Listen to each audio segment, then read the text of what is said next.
My friend, pause for a second and think with me. When did life start to feel like a race you never signed up for? You open your eyes already late. Before even noticing your breath, your hand reaches for the phone. Messages, notifications, demands. Your pulse is already racing before your feet even touch the floor.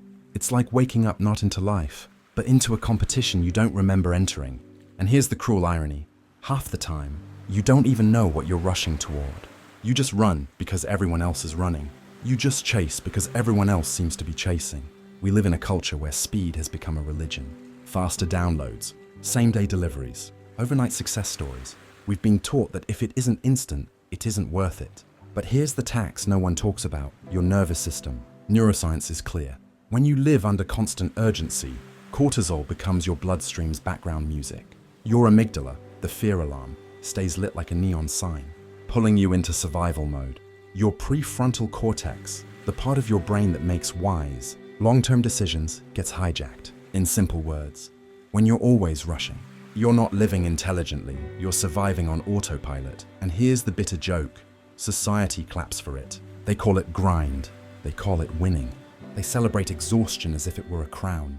But is it really victory, or just a prettier name for self-destruction? Now let me tell you something uncomfortable. Every time you check one more notification, every time you sprint towards someone else's definition of success, you're adding bricks to an invisible prison. And the worst part? You start decorating the prison walls as if they were home. You convince yourself that being trapped is what living looks like.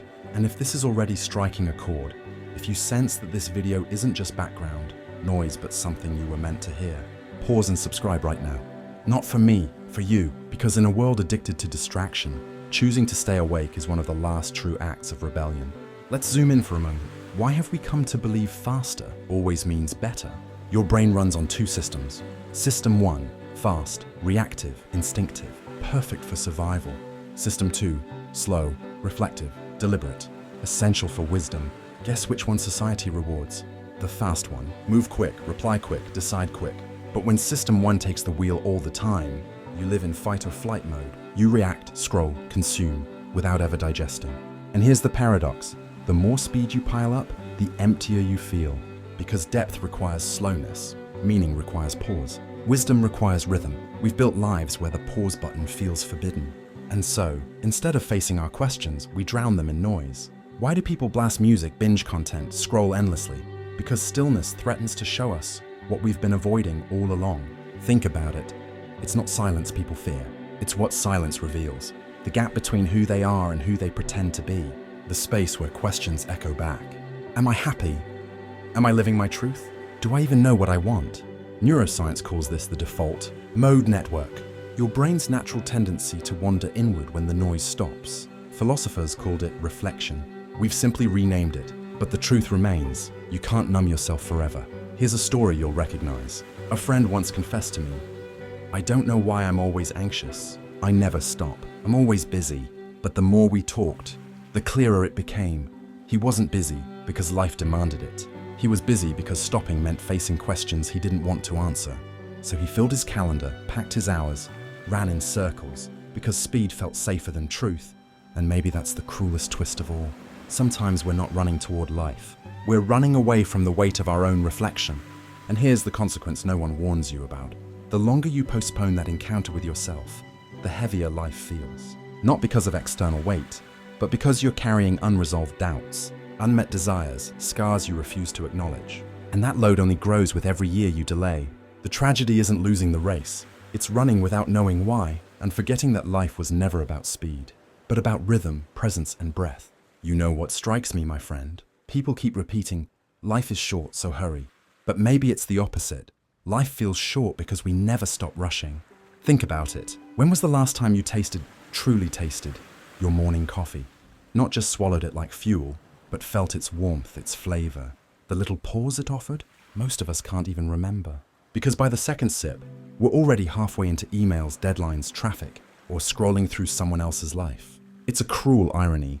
We say we want more life, but we compress it until there's nothing left to savor. We trade hours, days, even years into machines of efficiency that don't even know our names. And here's the hidden cost.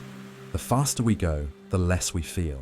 The less we feel, the more we chase. The more we chase, the more hollow we become. It's the endless treadmill no one remembers stepping on.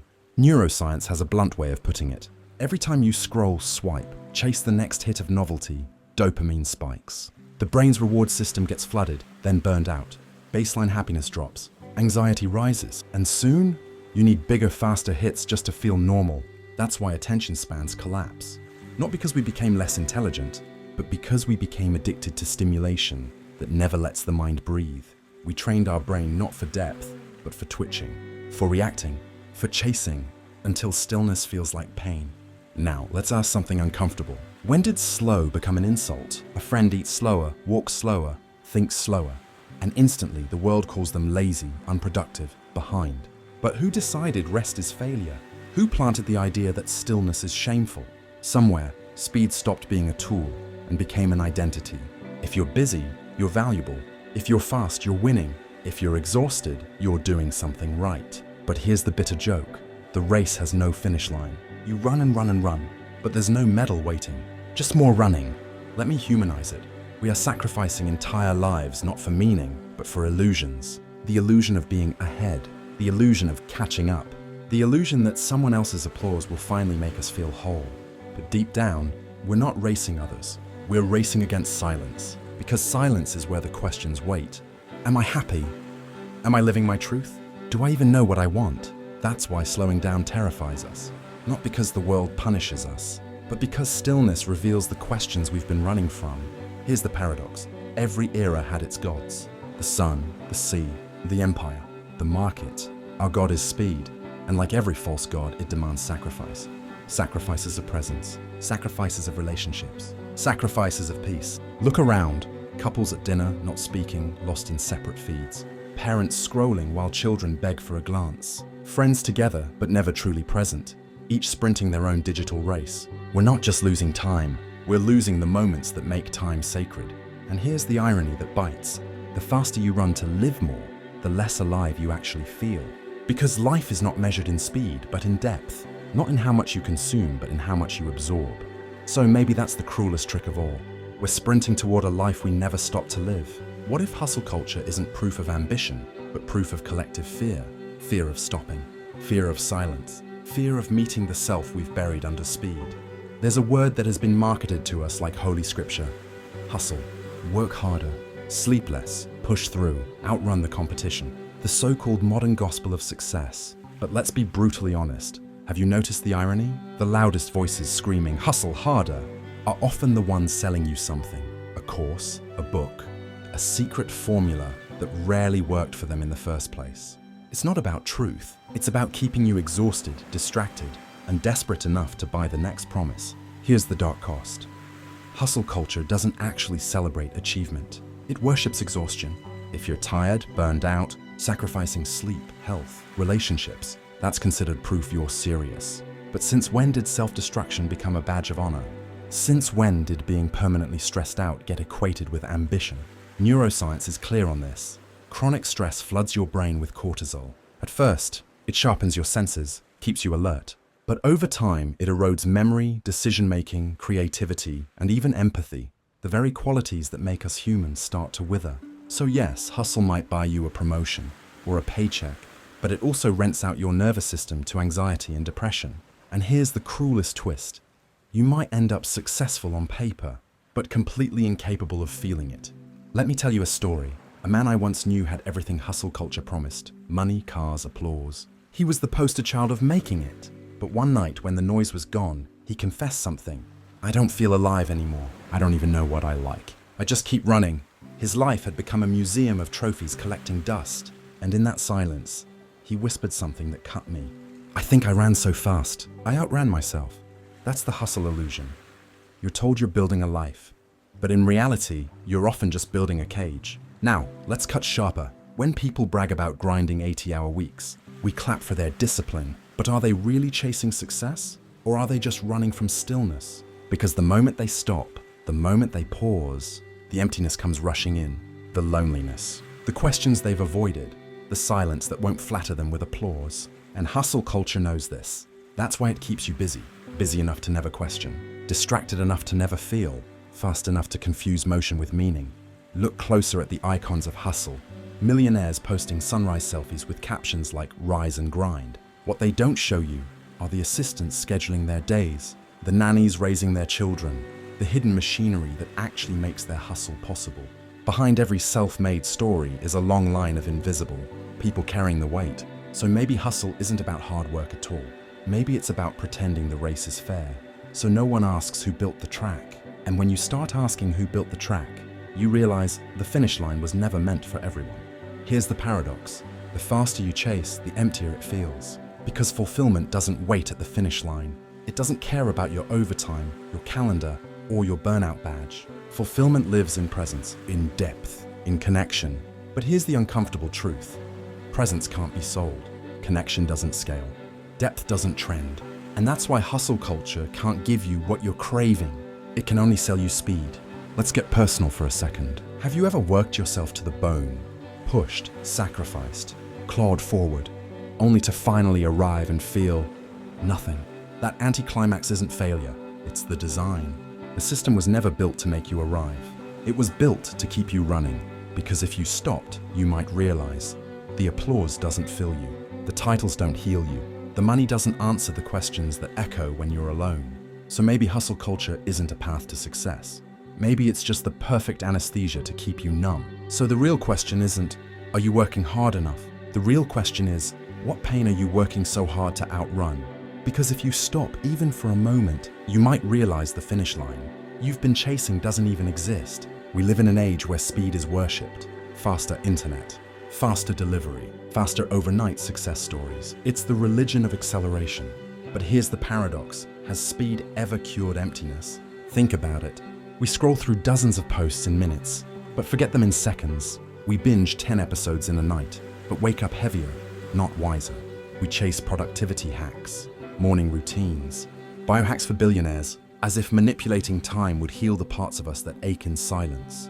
Neuroscience offers no comfort here. The brain wasn't built for constant acceleration. Every like, every swipe, every ping floods the system with dopamine spikes, tiny fireworks in the neural sky. And like fireworks, they fade fast. The silence after is even louder. So we crave the next spark, the next scroll, the next just one more. We don't become faster thinkers. We become restless sprinters, always running, never arriving. And here's the sting. When your reward system is hijacked, depth feels boring. Reflection feels unbearable. Stillness feels like death. But without them, life collapses into noise. Let me paint this in human terms. Imagine a friend comes to you and says, "I feel like I'm falling behind. Everyone's moving faster," and you want to grab their shoulders and scream the truth. You're not falling behind, you're being dragged. Dragged by algorithms designed to keep you restless. Dragged by cultural pressure whispering faster, faster, faster. Dragged by the illusion that speed equals worth. But here's the hook most people miss. Speed without reflection doesn't expand your life. It shrinks it. Because speed without direction is just chaos. Wearing sneakers. Look around. We worship people who look ahead of the game. The entrepreneur who sleeps 4 hours. The influencer who posts 5 times a day. The worker who brags about never taking vacation. But here's the irony. Most of them aren't ahead. They're just spinning in place. Hamsters with better lighting. The algorithms don't care if you thrive. They only care if you engage. The culture doesn't care if you feel alive. It only cares if you keep performing. So you run, and you run, and you run. But when you stop, when the lights dim, you realize you've been sprinting on a treadmill, sweating hard, going nowhere. Here's where the irony bites. Slowness is not failure. Slowness is freedom. If you dare to slow down, not quit, not escape, just slow down, you access what most people never will. Clarity. Clarity about what matters. Clarity about who you are when no one's watching. Clarity that outlasts dopamine. And clarity, unlike speed, has no crash. Pause here with me. Feel it in your chest. That sting, that subtle ache. That's your signal. It's your nervous system whispering, "I can't keep sprinting. I need space." My friend, let's strip away the last illusion. Slowing down is not weakness. It's rebellion. Because think about it. Who profits when you're exhausted, distracted, addicted to speed? Corporations selling you quick fixes, platforms feeding on your clicks, governments loving citizens too busy to question. A calm mind doesn't buy what it doesn't need. A slow soul can't be manipulated by false urgency. That's why slowing down isn't just personal wellness. It's resistance. Neuroscience gives us a glimpse of why. When you pause, even for a breath, the prefrontal cortex wakes up. That's the part of your brain responsible for wisdom, clarity, self-control. In silence, neuroplasticity rebuilds what chaos has damaged. New pathways form, stress circuits calm, creativity sparks. Put simply, every pause is a micro-revolution inside your own skull. And those who master pause, master themselves. Let me show you with a story. A woman I once met was the perfect definition of success. She ran 3 businesses, raised 2 kids, had a calendar so full she couldn't breathe. Her life looked unstoppable until her body stopped her.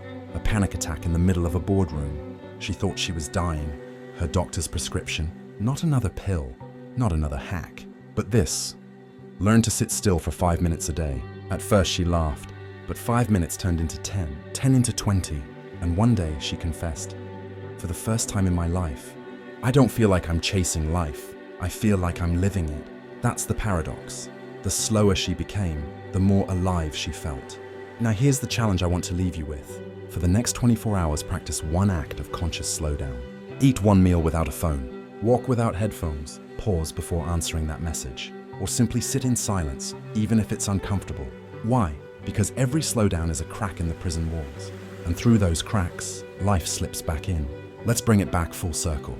We thought speed would give us more life, but it only gave us more numbness. We thought hustle would buy us freedom, but it only chained us tighter. The real rebellion isn't running faster, it's stepping out of the race. And once you do, you realize you were never behind. You were never late. You were simply alive, waiting to be claimed. If this hit you, not just as a video, but as a mirror, then don't walk away unchanged. Subscribe right now and join this community of awake souls who refuse to let speed dictate their worth. In the comments, tell me, what's the one place in your life you're ready to slow down? Starting today, your answer might inspire someone else to step out of their prison too. Because here's the truth, AI won't save us, technology won't slow us down. The choice is ours, always was. So, are you ready to rebel?